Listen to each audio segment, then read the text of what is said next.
This was the biggest room available in the Indiana Memorial Union today.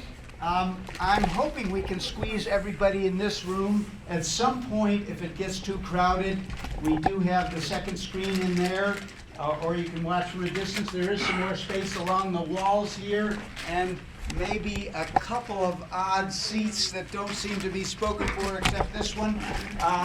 So you guys want to try to squeeze yourselves in? You doing okay there?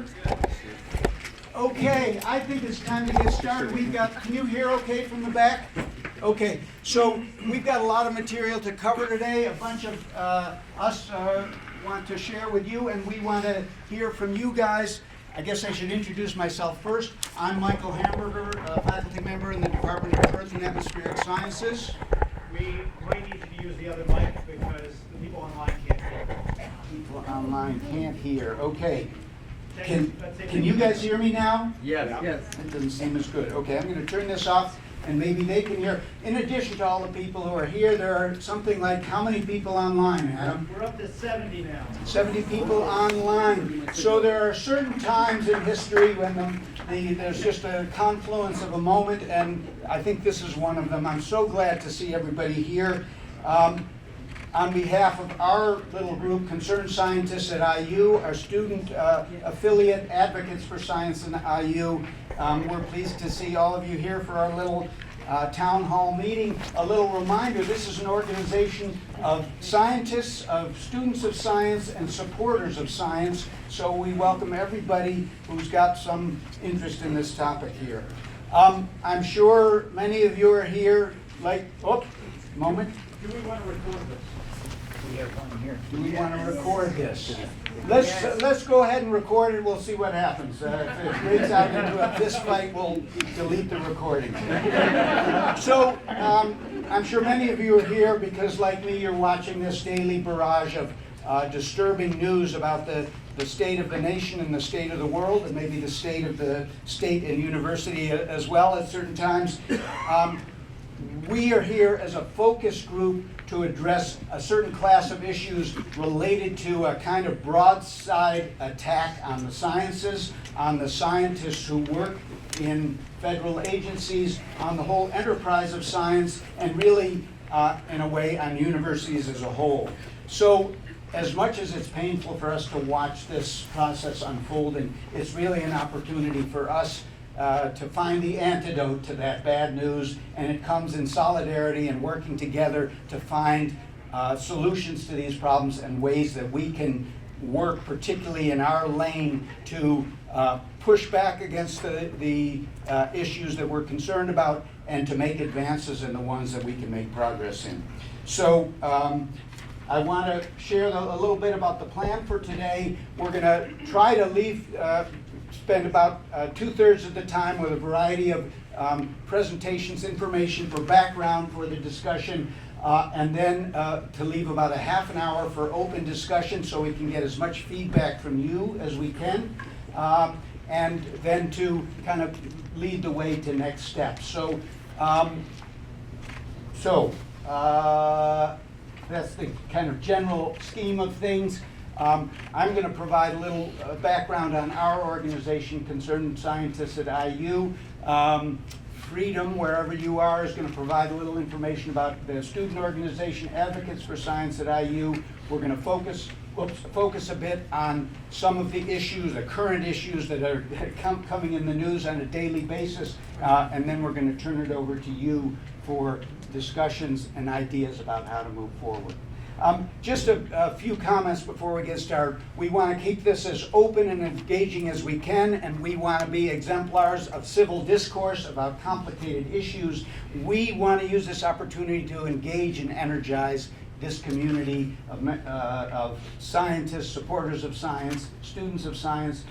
We do want to retain our focus on issues related to science. There are many, many issues of concern. The goal of this group is to focus on things in our lane, focusing on communication about critical issues in science and science policy, science integrity, support for scientific research, protecting the scientists working in the federal government and the state research agencies, and engaging and educating our community about the importance of science and advancing those issues to the community, the state, and the nation.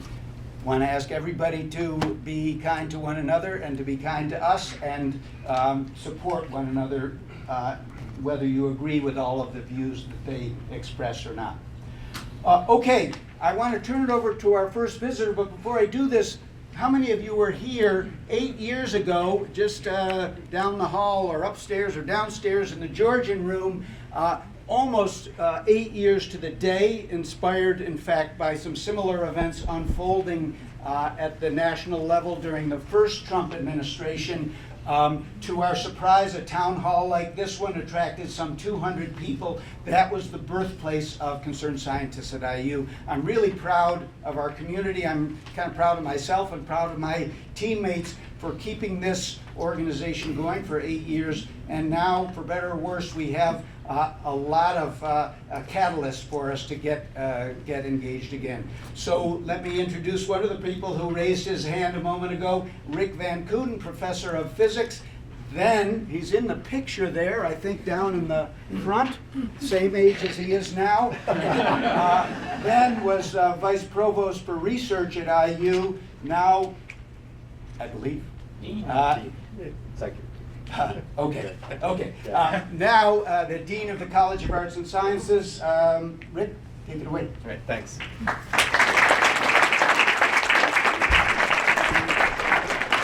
Thanks, everybody. Actually, what really delights me, if you take a look at the picture, the average age was higher.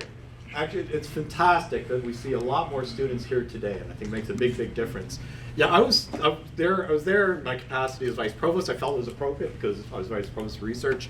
Even more appropriate now as Dean of the College of Arts and Sciences, given that we do the most research on campus, a great diversity of research on campus. You know, it's not just the hard sciences, but also social sciences, balanced by the humanities. I really firmly believe that that's an essential piece. And the thing is that I self-identify as a physicist. You know, I'm a physicist that happens to be dean right now. Back then I was a physicist that happened to be vice provost of research. That is who I am. And that's why we're all here today, because we're scientists.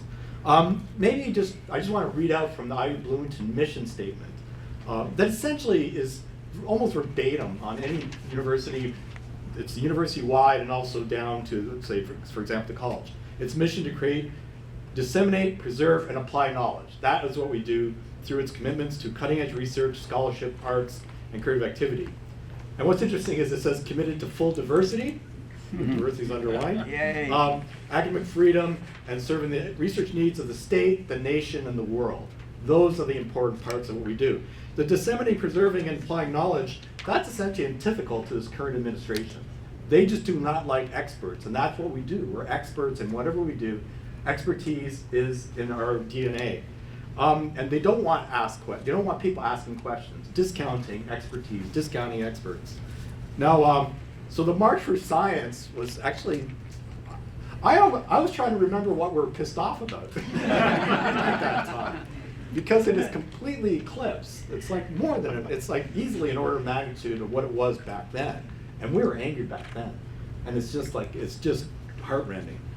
So this is a direct attack on higher ed, not just science, higher ed. And that is the bonkers piece of this, like why, that they're going after science, as part of higher ed. Science is almost always the nonpartisan piece of what universities do. And it doesn't seem strategic at all. It just, seems very retributional. So this is what we need to be doing is education. The fact that this is driving the economy, and isn't everybody worried about foreign competition? Even though I know everybody in this room, hews to the fact that knowledge research is a global endeavor. Knowledge belongs to everybody, but still, you would think Congress would be worried about competition with other countries. And a major part of this activism has to be that education of what research does bring. Every dollar you spend on research, that there's a dollar more, several multiples of dollars coming into the economy. So it's a message to our own representation, both federal and state, which I think is really important. What is, to me, is the terrifying piece of this, is that you can shut off, in particular fundamental research. You can shut off, like, early translational research. That drives technology and that drives benefits to society, but there's a time delay, 5-10 years there. You know, that's the scary part to me, is that they can do this and it may not hit society immediately. So that's why, you know, things will change. But just tell them the fact 5-10 years down the road, it'll be a disaster and it'll just drop out of the world, about having a place in the world. So again, this is not just, again, the hard sciences. For example, there's some of the associate deans that are from geography. Apparently the social, behavioral, and economics division of NSF just got completely decimated. So it's happening everywhere. That, you know, the NEA will very, very be likely also threatened this time. USAID's already gone.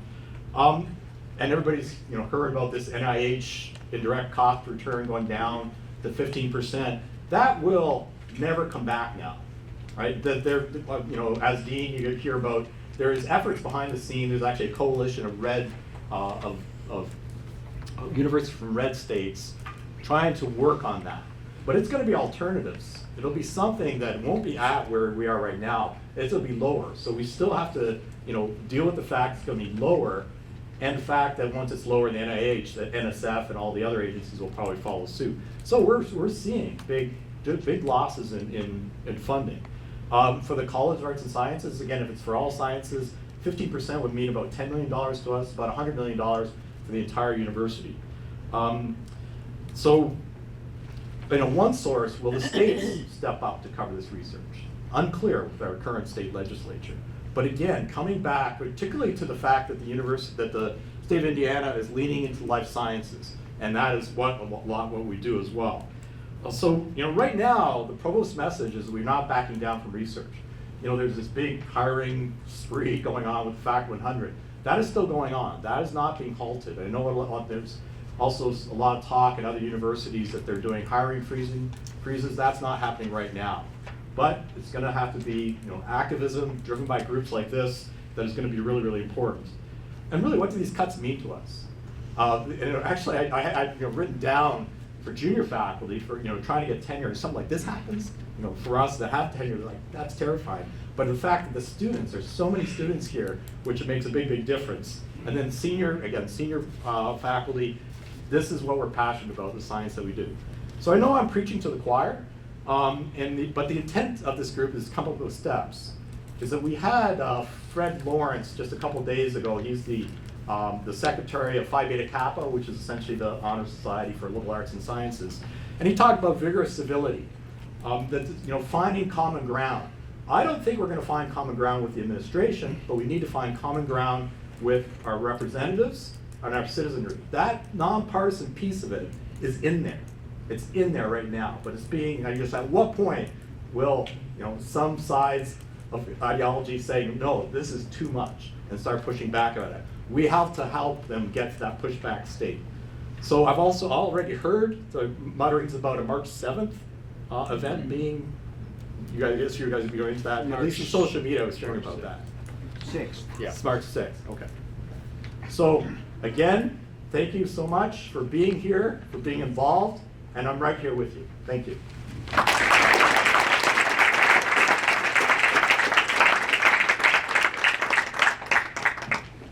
Thank you, Rick. So glad that you're here, and so glad that you've been with us all the way along. It's really important. So what we're going to do, I'm going to spend a few moments just for those newcomers. Who here considers themselves a member of Concerned Scientists at IU before today? Oh, so there's only a fairly small minority. So I'm going to say a few words about Concerned Scientists at IU, a little bit about its history, turn it over to Freedom to say a few words about Advocates for Science at IU, and then I'm going to return a little bit, if you're not sick of me, towards the end, to when we're kind of brainstorming about the kinds of activities that we might get involved in, because we've done some of those, and some of them have been hugely successful, I think. So again, out of this small idea of a town hall meeting 8 years ago, grew this highly successful organization, again, nonpartisan, informal coalition of IU faculty, staff, students, and community members dedicated to the support of science and evidence-based decision-making in public policy. We've stood by that goal, and the group, let me sneak down here for a second. The group from that meeting grew through active engagement by our community from a small handful of people to a room full of a couple hundred people to within a year and a half to a major group of 1,200 members who really had a voice in the legislature, in the community, and in national programming. I hope we can enhance that growth again with our efforts today. So, why are scientists concerned? I think you guys all know this cartoon kind of sticks with me, that scientists for many years at least seemed to be kind of above the fray of politics. Now science in kind of every political issue is part of the problem, and you can see perhaps that little character on the left is Truth getting splashed out of the pool by this giant intrusion of politics into our midst. Those of you who were around then remember 2017, a barrage of headlines, particularly associated with environmental science in particular, and issues at the Environmental Protection Agency and other regulatory agencies that got so many of us involved. Now it's a much broader attack on kind of every aspect of science and every aspect of academia as well. I should mention a word about the name of our organization. It may be familiar to some of you because we have a connection with this national group, Union of Concerned Scientists. They do not have franchises or branches, so we're not officially part of them, but we've had a strong connection with them from the beginning, and they have played a role in supporting many of our activities and we of theirs. So it's a friendly brotherhood and sisterhood. I think I've already mentioned some of these items, and of course this is something that is flexible and could be modified in the future. The basic idea is that we want to improve understanding about what science is and how it's represented, to engage with the public, to communicate science, especially issues related to public policy, promote scientists becoming involved in that dirty realm of politics and policy, and especially now support continued funding for independent scientific research, defending scientists from politically motivated attacks, which is happening across the board now. So I'll come back to this in a little bit later in the program, but basically over the course of the last 8 years, we have done a wide variety of community engagement programs, political activities, including the state and national March for Science, and we should consider which ones of those might be most effective in the present political realm, and what new ideas we can come up with. Okay, let me turn it over to Freedom. Come on up here and introduce yourself and hear a little bit about Advocates for Science at IU.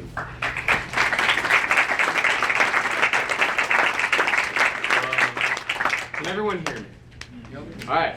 Good afternoon, everyone. Now, truthfully, I intend to be incredibly brief. But before I begin, I'm Freedom. I'm a co-president of Advocates for Science at IU. Again, before I begin, when you walked through those doors, you were greeted by two girls with a big smile on their face handing you informational pieces of paper. At that table, those are my co-presidents, Emma and Elena. Without them, none of this would have happened. So if we could, just give them a round of applause.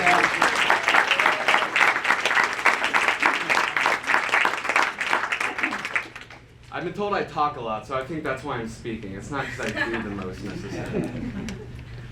But today, we're witnessing unprecedented attacks on researchers, educational institutions, and integrity in policymaking. The effects of these crusades against things like federal grants, the Department of Education, and DEI, just to name a few, are widespread and negatively impact millions of Americans, me and you. Our federal administration fundamentally operates on misrepresentations and red herrings. But since we're at a science talk, as Newton's third law says, for every action there has to be an equal and opposite reaction. Today's turnout is a testament to the energy created in opposition to these attacks on the scientific community. It is time that we now harness this new energy and turn it into action. It is here where Advocates for Science comes into the picture.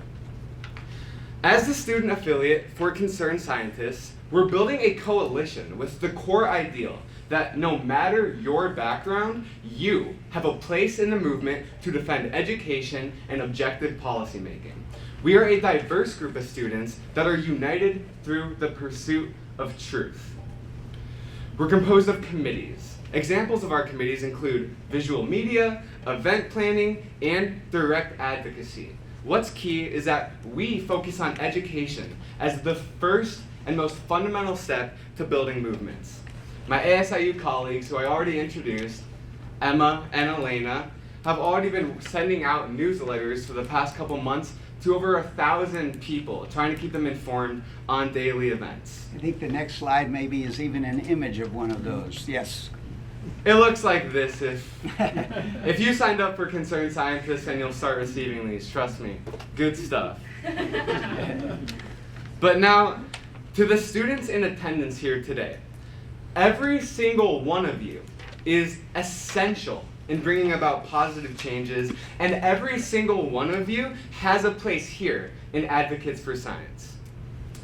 The CSIU members will probably speak on how our state government, and unfortunately, even IU's own administration, has bent the knee and refused to speak out against the attacks that we all face. It's during times like these, when those meant to represent us fail to protect us, that we, the people, must band together and make sure our voices are heard. If you're ready to take part in the defense of science, then I have good news for you.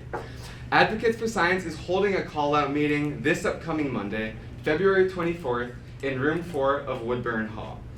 You'll find a QR code on the Advocates for Science handout that Emma and Elena handed you when you walked in to our organization's group me and be involved. So with that, I said I was going to be brief. I don't really want to talk and bore you guys too much longer, so hopefully I see you all on Monday at the call-out meeting. Thanks.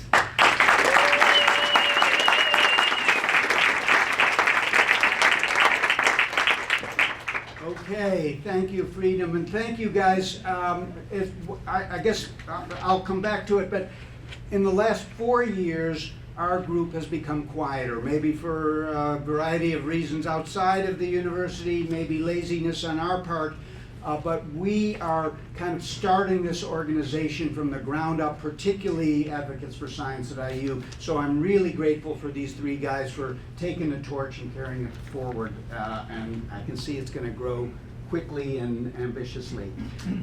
Okay, so I'm going to turn it over now to my colleague Steve Vigdor, one of our steadfast members of Concerned Scientists at IU, to give us an update on what's happened in the last month.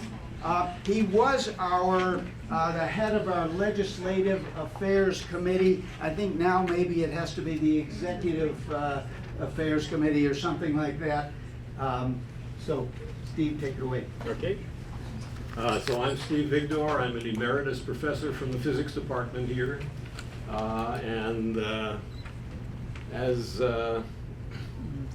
As Michael told you, there's, if you'll forgive the Yiddishism, there's a lot of mishigas coming out on a daily basis from the administration, but I'm going to focus on just the anti-science policies. Steve, we're going to need you to speak into the mic though, so Okay. 80 people that are Right.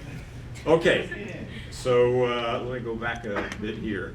So what we find is that despite his protestations during the campaign, Trump is largely following Project 2025 in his attitudes towards science, the guidebook presented by the Heritage Foundation, but modulated, as you'll see, by the demands of the tech-industrial complex. His early appointments, executive orders, make it clear that there's a frontal attack on science. And we can't rely on Congress to help, because the Republicans in Congress are tripping over themselves in what I call a rubber stampede. So what I anticipate is further attacks, at least on all of the following aspects of science and education. climate change and climate data, Americans' health and health information, transgender and reproductive rights, toxic product regulations from the EPA. Scientific research funding is clearly going to be cut. There's going to be an emphasis on what in NSF proposals come under the title of broader impacts. And even if the funding were not cut, there are so many people being fired from the funding agencies that the funding agencies will have a very hard time processing grants and grant applications efficiently going forward. Overhead charges for universities, Rick has already mentioned that. How will universities in general and how will IU in particular alter its internal funding priorities to handle that? We've seen the attacks on DEI. I would not be surprised to see upcoming attacks on academic freedom coming from the administration. Now, even focusing on science, that's too much for me to tell you about in 10 minutes. So I want to give you 4 examples to give you a flavor of what's going on. So, climate change denial. Project 2025 had a training video which said that Trump should eradicate climate change references from absolutely everywhere in the federal government. That includes any research funding for climate-related science. And he is largely following through on that. So the approach in Project 2025 was to say, you think there are things going on in nature now, we just deny that, and nature will not be impressed. So Trump's attitude was clearly indicated by his focus on drill, baby, drill. What did I do there? There we go. His climate policy is simply favoring his biggest donors. From the fossil fuel industry and the cyber tech giants, he received hundreds of millions of dollars in campaign funds from both groups. He has declared on day one a national energy emergency necessitated, this is what it says in the executive order, by the demands of artificial intelligence. And he wants to use that to enhance fossil fuels. That's not only drill, baby, drill for more oil. He told the people in Davos that he also wants to build new coal plants. And he wants to suppress renewables. And not all of you may be aware, we are in the midst in this decade of an exponential growth in the energy demands of the computer sector, largely driven by artificial intelligence and cryptocurrency. So the green here represents data centers, the blue networks. The energy demands are growing enormously. It's predicted by 2030 that the computer sector will demand more than 20% of total worldwide electric energy. And that's part of what goes into Trump's energy emergency. On public health concerns, on day one, Trump withdrew the US from the World Health Organization. He muzzled the CDC and the FDA and other health agencies so they can't communicate with the public anymore until he says so. He nominated Robert F. Kennedy Jr. to direct the Health and Human Services Department. This is a picture of RFK Jr. He is a dangerous conspiracy theorist, and despite what he tells you, a clear anti-vaxxer. I won't go through the details of this. CSIU put out a statement which we sent to our senators before the confirmation vote on RFK Jr., which listed in great detail all of the conspiracy theories that he has promoted and continues to promote with respect to health. So what I will say is, what I will try to say, okay, is a couple of questions. There are obviously many questions one can raise about our health. The World Health Organization is the organization that every year prepares the annual flu vaccines, tells us what flu vaccines need to be developed to address the presently dominant strains.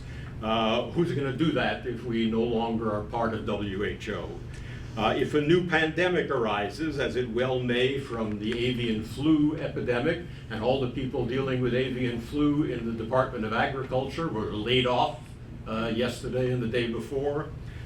Meanwhile, RFK has laid off lots of people in CDC and FDA. Anyhow, will the CDC, in case of a new pandemic, be allowed to inform citizens and provide data? Not at all obvious. Will the FDA be allowed to approve new vaccines? We don't know. These are things to worry about. Redefining the biology of sex. This is my example 3. On day 1, Trump put out an executive order, the title of which is Defending Women from Gender Ideology Extremism and Restoring Biological Truth to the Federal Government. The money quote is that the U.S. will henceforth recognize only 2 sexes. Female means a person belonging at conception to the sex that produces the large reproductive cell. Male means a person belonging at conception to the sex that produces the small reproductive cell. I've added the emphasis here on at conception because it's totally unnecessary for what follows. But I and many others are worried that that's foreshadowing an attempt to pass a federal law which declares that personhood begins at conception, which would make not only abortion, but most forms of non-natural contraception illegal, as well as in vitro fertilization. There's a lot of chutzpah that's involved in putting out an executive order about redefining biological truth when you don't understand biology. The order is very confused about human biology. There are no reproductive cells at conception. They don't appear until the 6th or 7th week of pregnancy. A fertilized egg at conception has to undergo numerous cell divisions to get to an embryo, and in each of those cell divisions, the DNA can undergo chromosomal and genetic anomalies. Those anomalies sometimes lead to intersex conditions, which are not so easily classified as male or female. In rare cases, in fact, even identical twins who come from a single zygote end up with different sexes because of these chromosomal changes upon cell divisions. The order denies the existence of people with intersex conditions. It treats gender and sex as equivalent. And I remind you that gender identity relies on the sexual differentiation of male from female brains. That does not begin in pregnancy till the 2nd trimester. And the overriding question here is it government's role to define biological truth, and is its government's role to deny gender dysphoria by fiat? Fourth sample comes from Senator Ted Cruz, who attacks what he calls woke DEI research. Cruz claims that more than 20% of all NSF grants fund, and this is a quote from his press release, left-wing ideological crusades masked as academic research that are advancing neo-Marxist class warfare propaganda. So some of you may be on those grants that are among the 3,500 or so that he has identified, which have nothing at all to do that you were aware of with neo-Marxist class warfare propaganda. There are many grants. There's improving the synthesis of new medications, improving the safety of self-driving vehicles, understanding why proteins malfunction on a path to cancer, and so forth. But what Cruz and what the Trump administration is likely to do is they simply searched on keywords.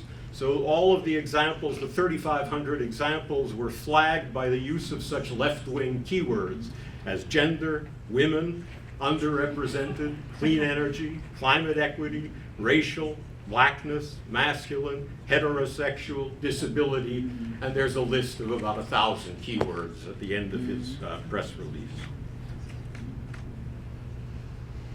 Many of the offending keywords, by the way, appear in the broader impact sections of NSF proposals, which is not only required by the NSF, it's required by congressional law, the law that gave appropriations for the NSF. And finally, those are the examples. We can talk about other things late in the discussion period. How about science policy concerns in Indiana? I'll mention a few of these that are worth keeping an eye on. On day one, Governor Braun put out an executive order to replace DEI throughout government policies. That can certainly affect university hiring in state universities. There are a number of bills under consideration now in the state legislature which address sex, gender, and women's health. I'll mention a few of these. State Bill 441 says sex and gender are henceforth synonymous for the Indiana Code, and it will require that birth certificates be updated to reflect sex assigned at birth for all people. SB 171 prohibits prescribing, possessing, or sending abortion-inducing drugs. And I will mention here that I'm particularly worried about the use of the phrase abortion-inducing.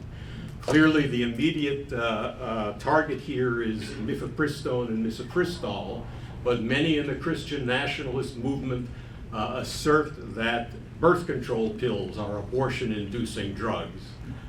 So be wary of what this bill, if passed, can accomplish.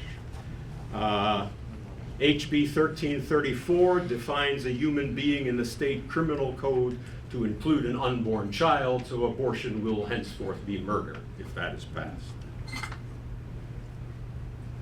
On climate and energy, HB 1007 has already passed the State House.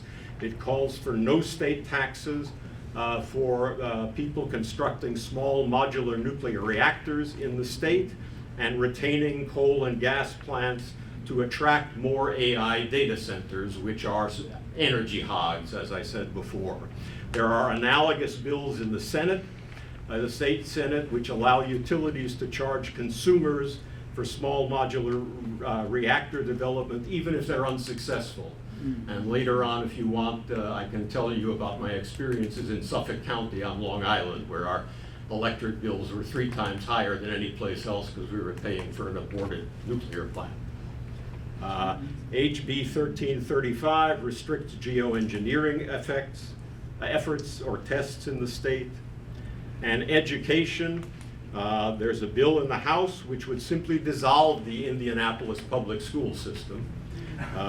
There is another bill which institutes tuition caps for in-state undergrads. So if you think that the university will handle cuts in indirect costs by raising tuition, you may have another thing coming.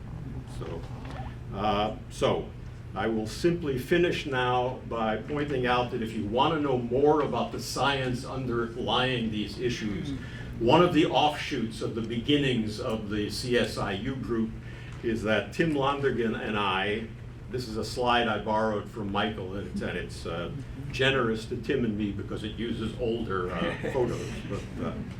But we have a blog called Debunking Denial, which deals with the science underlying lots of the issues at the interface with public policy and distinguishing science skepticism from science denial, which is rampant right now in the Trump administration. And I won't go through these, but we have many posts. We have 166 posts, so there are lots of them. But there are many relevant to the items that I've talked about so far. And with that, I'm going to turn it over to Armin to talk about DEI.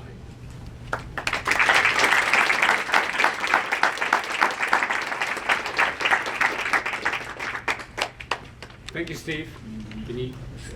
All right. Can everyone hear me? Excellent. My name is Armin Wojcik. I'm a biologist who happens to be chair of the Department of Biology. Today, I'm only speaking to you also as a concerned scientist and as someone who's particularly invested in diversity, equity, and inclusion. And Steve already spoke to this quite a bit, so I'm going to keep this brief and instead emphasize some of the major perspective concerned scientists at IU takes at DEI and where we see some of the major fundamental threats and hope to invite all of you to help us confront them. So First, we want to emphasize that diversity, equity, and inclusion, and wherever I can, I spell those out because I think it's worth emphasizing every chance I get, are not optional. The training in, the practice of, the benefiting from science must be accessible to all regardless of the circumstances of their lives. It's a fundamental tenet of our value system at CSIU. But it's more than that. It's not just an ethical imperative.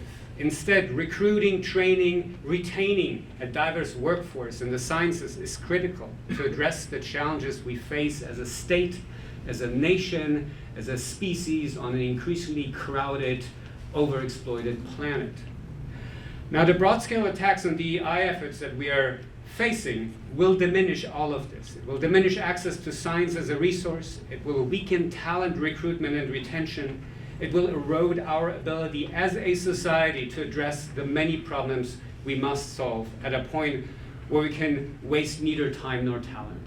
It's more urgent than ever, and one of the many tools to address the challenges we face must, without exception, involve diversity, equity, and inclusion efforts. We also want to emphasize that effective diversity and inclusion initiatives take time to build. They're very hard to pull off. They're even harder to sustain and grow. A good local example in which CS at IU was involved are the James Holland Summer Science Programs, which I happen to co-direct here at IU. But they're fairly easy to sabotage. It does not take much. They're vulnerable, and they deserve our defense. Funding cuts or threats to make science funding conditional upon the exclusion of DI efforts, they create a landscape of fear, and we need to band together and do what we can to resist that. Including in this is resisting proactive obedience, hoping that this will somehow cause acquiescence of those demands. Resisting proactive obedience will be critical, as is strong academic leadership, starting not just at the level of the college, but, and we'll get to this in a moment, to cement that DEI reflects our non-negotiable core values as scientists and citizens. And with this, I'm going to pass it on to Adam. Yes, before I begin, I just want to say that we have a couple comments that came in from the group online. Teresa Ochoa stated that regarding disability, 17 states, including Indiana, have launched a lawsuit against the government, arguing that Section 504 of the Rehabilitation Act, which requires access to education to individuals with disabilities, is unconstitutional. And Russ Skiba stated that also SB 289, which would ban DEI programs in both higher education and K-12 education, require posting of any DEI-related trainings and severe penalties for those for institutions reported as violating 289. That was withdrawn. Say it again? That Senate bill was withdrawn after Braun's. That Senate bill has been withdrawn? Yes. Okay. So thank you to all the people that are here today, and thank you to all 80 of you that are online. We appreciate it.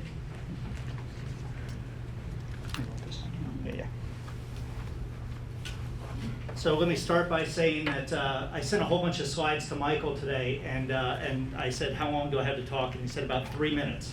So I'm going to do my best here. So I'm going to be talking a little bit about the challenges to STEM education generally and science education more particularly.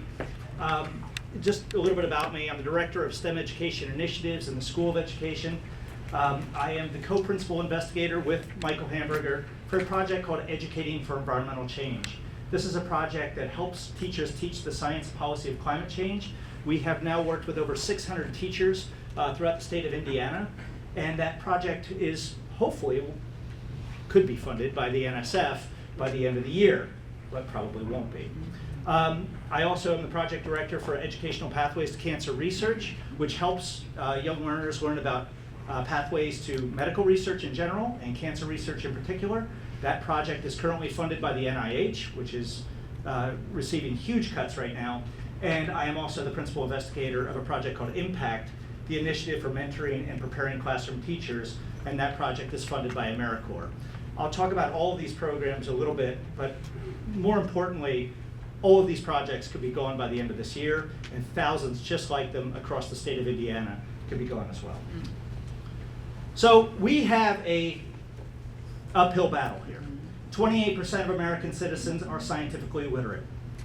And that is exacerbated, of course, by the influence of social media, artificial intelligence, and the persistent American, and very uniquely American myth of do your own research. Speaking to a bunch of scientists, that sounds a little bit crazy, because it is. And with all these cuts, we've already seen cuts in the National Park Service. I think it's important to point out that 62% of US adults encountered science through the following: national, state, and county parks, museums like WonderLab, and thank you WonderLab for being here today, zoos and aquariums, science and natural history museums. So these centers play an important role in scientific literacy here in the United States, and all of them are facing cuts right now as well. I want to talk a little bit about my AmeriCorps project. So let me start by saying that there is often a big gap between the research interests of Indiana University and the needs of the schools that surround us. Perfect example is I was co-PI of a project that helped young learners learn about artificial intelligence. And that's a great program. It's really, really important. But some of the schools that we were working in didn't even have computer science classes, much less being able to teach them about artificial intelligence. So the AmeriCorps project that we put together was really just to meet the needs of the local schools that surround us here in Bloomington. And so what we do is we take IU undergraduates and graduate students. I know a lot of you are in this room. You can join this program if it's funded. And what we do is we put you into schools to do tutoring, to run after-school programs, specifically regarding STEM. And on Friday, just this past Friday, I received word that this project, I needed to go into eGrants and remove all language regarding DEI. And in that language is included the word underserved. So it's not just about working with specific populations. That word underserved means lots of different schools. Right now, as a science education faculty member, it is much easier for me to go work in MCCSC or some of the other affluent districts, right? I'd have a much larger reach. They already are teaching things like computer science, but I'm not given enough funding to go out and work with a lot of these smaller, more underserved schools. And that's what's going to happen with the removal of DEI initiatives in our grants and programs. So I think about this, and I think about the impacts of this across Indiana and our nation. And I also want to point out one more thing. I can't even imagine if a private foundation came to me and said, I want you to remove language of DEI from one of your grants. I would say, I don't want to work with you anymore. And here we are accepting that from our state and our federal government. But I want to leave you with something that I talk to my students about, and that's that there's a difference between optimism and constructive hope. A lot of us talk about the fact that we need to stay optimistic, and this room certainly makes me optimistic. But hopefully by the time we leave here today, we'll have some constructive hope as well. We'll have some steps that we can take together to make things a little bit better each day. Thank you.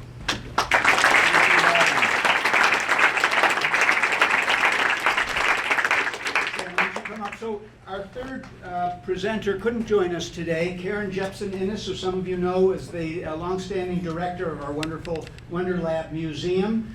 She's out with some medical issues today, but she sent her thanks in regards to everybody here. Sam Couch is with us from WonderLab, so if you can introduce a little bit about yourself and maybe read a short version of this statement. The full statement is back there on the desk. Sure. Hi, I'm Sam Couch. I'm the Exhibits and Facilities Director of WonderLab Museum. I am not Karen. I know you can all read, but to respect her voice, I'm going to read directly what she wrote, and if you'll humor me, I will end with my own opinion on the matter as well. WonderLab is your friendly neighborhood science museum. We serve over 70,000 visitors per year at the museum, and another 9,000 with off-site outreach programs throughout South Central Indiana. We know from informal conversations with visitors that a broad array of political opinions visit WonderLab. However, these visitors are unified in the fact that they are at a science museum. and thus are receptive to education for their own children and science in general. This is an audience that is open to your messages.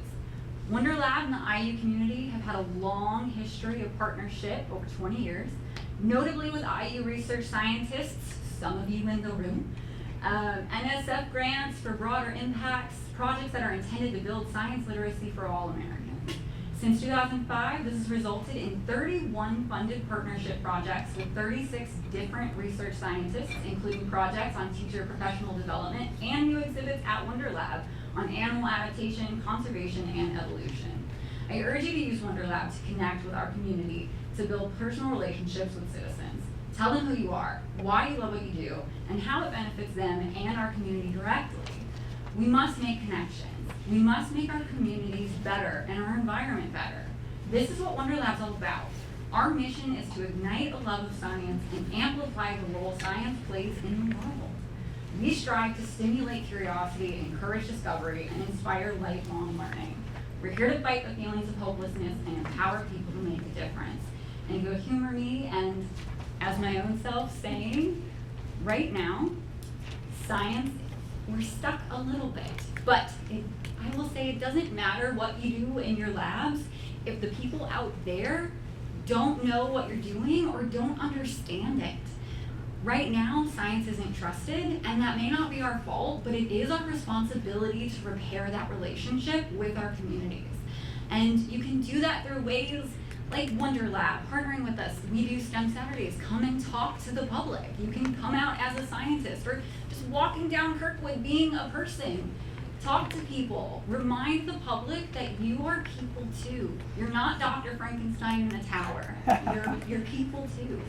And on that, I will sit down. Thank you so much, Sam. I'm a little choked up about that. Of course, really, this is where it starts. We have to convince members of our community and the greater public that they value science enough so that they will pressure their public officials to support science. Okay. Oh, here's an important question. Oh, no. This is to leave to you for discussion, but I've asked around. We are facing a crisis in the sciences in particular, and academia more generally, and this is a moment for representatives of our institution to speak publicly about these issues. I don't follow all of the incoming emails that come from the administration, so I might have missed something, but I think this is an opportunity for them to display their leadership skills and demonstrate their support for our community and the ideals on which the university is based. And as a practical note, organizations like ours can encourage our administration to speak up when they're being silent about it. So perhaps that's something we can talk about a little bit in our group discussion. Okay, we're of course running a little bit late, so I'm going to do a very quick flash summary of some of the things that CSIU has done over the past 8 years, just to seed some ideas. But I want to say at the beginning, for me especially as a grizzled old professor, one of the most powerful reasons for hope is working with young people and the amazing students who come through our Advocates for Science at IU, including our new representatives now. That's Adrian Keller, who is was a PhD candidate in biology, some of you know, and Maria del Valle Callejo, an undergraduate in physics, who helped spur this organization to its auspicious beginning, and I hope we're going to see that again.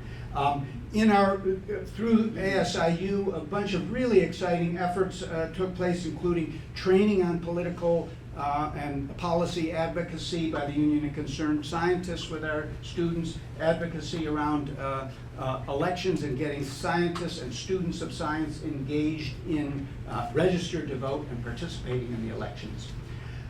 Okay, so some of the things that we've done. One, big campus and community events. We happen to be able to co-host Gina McCarthy from the EPA, Joel Clement from the Department of Interior, a kind of highly visible whistleblower in the first Trump administration. This is our first opportunity to expand our community. We'll mention in a moment one coming up on March 6th that it looks like we're going to be able to co-sponsor. We've had numerous meetings with staffers and Congress people and senators, that's Joe Donnelly on the right there, to hear directly about our concerns, and in some cases have made some really strong ongoing connections.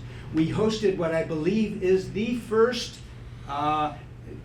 candidates forum for a congressional seat that was specifically focused on science and technology here at the Monroe County Library to a full house. We've gotten involved in kind of regulatory policy, so for, I don't know, probably a dozen regulatory issues, we've submitted formal comments that may seem kind of lame, but in fact, every comment that's submitted when a regulatory change is being proposed has to be formally addressed. So that's an important technical place for us to voice our concerns. Adam already mentioned this highly successful outreach program, Educating for Environmental Change. It was a direct outgrowth of the Concerned Scientists at IU program and now has taken off on its own. One really important small moment is Indiana got a D grade from a national organization on the state of its climate standards through the hard work of our organization and the efforts of Adam and some of the teachers participating in our program. We successfully changed the Indiana state standards, science standards, so that climate science is now an integral part of that program. We have gotten involved, as Steve mentioned, in weighing in on various pieces of state legislation. This example is from a wetlands bill from a couple years ago, and these opportunities will be coming at us fast and furious. As Armin mentioned, we were involved in some IU-specific issues, including helping to preserve the IU Holland Summer Science programs for underrepresented minorities. Here's one of the most interesting ones, and one I'm really proud of. We engaged with 3 evangelical churches in the region to start a dialogue between climate scientists and members of their congregations, and had a kind of 3 workshop session. About 100 people participated, including a closing event at McCormick's Creek State Park, where we famously discussed geology and theology in one session, and I think really turned some people's minds about supporting the science of climate change. We were there at a key point to advocate for IU creating a university climate action plan. We were an outlier among the Big Ten in not having done that at the beginning of President Whidden's tenure. We got involved in supporting IU's the diamond in our crown, the Kinsey Institute, when it was under attack both from the legislature and from our administration. We got involved in the changing of the name of Jordan Hall, now the biology building, looking for a generous donor out here who might like to have it named after them. I'm buying lottery tickets so we can call it Hamburger Hall someday. So this leads to you guys a few minutes later than we planned. The question is, we're at a crossroads now with really a changed tone and volume of attacks on the scientific enterprise in the country, in the state, and perhaps in the university. So we want to take a few minutes to let you, I'm sure you've been brewing some thoughts through all this discussion, think about constructively about what we can do from here. So what we want to do is take about 10 minutes, and I'm going to ask you to uncomfortably turn around in your chairs, introduce yourself to a stranger. That goes for you too. And I'm going to offer 3 discussion prompts. 1, what are the 2 or 3 most important timely issues that CSIU should focus on? 2, what are some creative ways that we can raise awareness about these issues to the greater public? And 3, some specific organized actions that we might do to help promote action. So we're going to take about 10 minutes now, about 10 minutes to share out, and then... Before we get started, I Yes. also think it's important to point out, Christoph just brought this up to me, that we have been focusing a lot on the scientific part of these socio-scientific issues that are being impacted, and we really need to also welcome all of you who are coming from the social side of things. And humanities and humanities and the role that you play in helping science translate their work. And of course, and the role that you play in advocacy is so important. I also want to point out that Meredith Green said, who's online, said, for anyone who lives in Marion County, Congressional District 7, which is west of here, tonight from 6 to 8 p.m. is Congressman Andre Carson's town hall on Zoom. So you can leave here fired up and go attend that as well. Okay, should we do it? Let's do it. Okay. So